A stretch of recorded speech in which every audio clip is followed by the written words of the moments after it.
Hello, and welcome to the turbulent world of Middle East soccer, or Middle East Soccer podcast. I'm your host, James Dorsey. Emiratis celebrated their failure to condemn the Russian invasion of Ukraine in the United Nations Security Council as the end of an era in which the Gulf state took its foreign policy cues from the United States. However, the Emiratis may be celebrating prematurely. As the UAE took over from Russia this month, as chairman of the council, Abdul Khalik Abdullah, a political scientist whose views often reflect thinking in official Emirati circles, said the UAE's abstention in the UN vote was consistent with the new UAE foreign policy activism, which stems from being confident of its decisions and its approach to global and regional politics. Mr. Abdullah went on to say that finally we are independent enough, competent enough to take this kind of position, which is consistent with our own way of doing things. Maybe it doesn't resonate too well in Washington, but that's the way things are going to be from now on. Time will tell. It wouldn't be the first time that the UAE has made risky geopolitical bets that have backfired, such as its interventions in Yemen alongside Saudi Arabia and Libya. The interventions were part of a broader regional effort to roll back the achievements of the 2011 popular Arab revolts that toppled 4 autocrats and counter-Islamists. The Ukraine crisis could force Middle Eastern countries like the UAE to rethink their newly found positions in a twist of irony.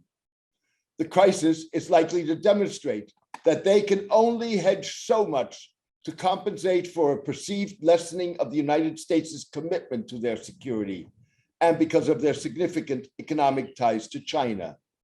In a double whammy, the Ukraine crisis potentially could spark tough security and alliance choices and another round of popular unrest in what would be the second decade of defiance and dissent, sparked in part by grain shortages and rising food prices.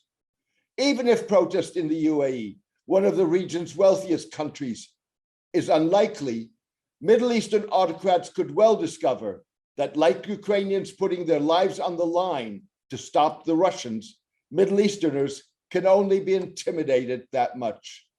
Recent protests in Jordan and Tunisia, and the fact that the 2010s were bookended by protest, and the toppling of leaders in Egypt, Tunisia, Libya, and Yemen in 2011, and Lebanon, Iraq, Algeria, and Sudan in 2019, 2020, illustrates the point.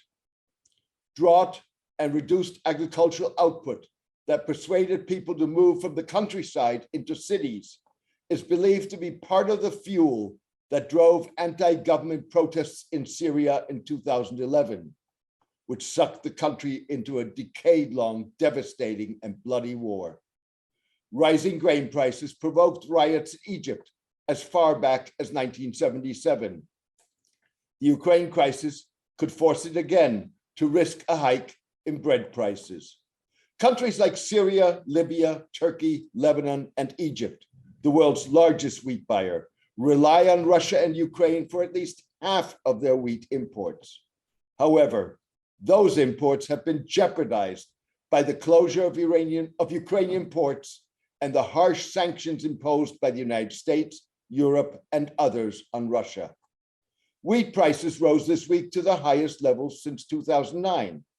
The hike came on the back of last year's 27% increase caused by supply chain problems and poor weather that has hit domestic crops in Iran, Syria, Turkey, and Egypt.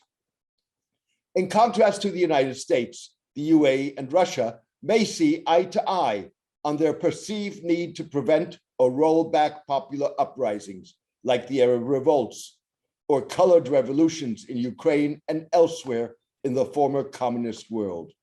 Yet that will not do much for the UAE's regional security needs if the Gulf state and the United States increasingly go different ways.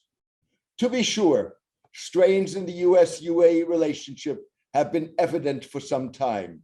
For example, the UAE in December suspended talks on the acquisition of the US-built F-35 jets, widely seen as the world's most advanced fighter plane.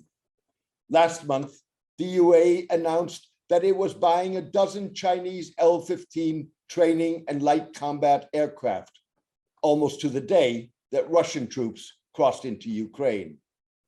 As the United States and Europe tighten the noose around Moscow's neck, the UAE may find that diversifying economic relations is one thing, diversifying alliances another. If Russian armed forces emerged a winner from propping up Syrian President Bashar al-Assad's regime, they've already wasted that reputation in Ukraine in less than a week of fighting.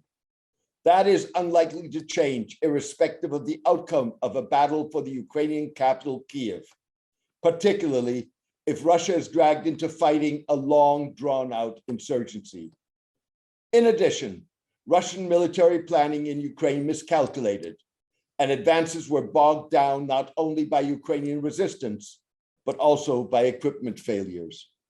The UAE may pride itself on its courage to chart its course. The question is whether it can afford to stray too far away from what has become a problematic ally, the United States, given that the alternatives are Russia, a poorly performing international pariah, or China, a reluctant bear that is not yet up to the task of playing security guarantor and will ultimately demand its pound of flesh. Is this post-American world, post-America Gulf? Correspondingly, there will be more of China. Less of America probably translates also more of China in the region and throughout, by the way, said Mr. Abdullah, the political scientist. Ultimately, he may be right. The UAE abstention in the Security Council ensured that Russia did not vote against the extension of a Yemen arms embargo to include the Houthi rebels. Even so, the issue of a rebalancing of global power is an issue of timing, of when rather than if. For sure, is that it is not today. And it's today that the UAE and other Middle Eastern states need to hedge their bets in ways that help them fend off immediate threats. Thank you for joining me today. I hope you enjoyed the podcast. A written version of this podcast is on my blog, The Turbulent World of Middle East Soccer, at www.jamesmdorsey.net.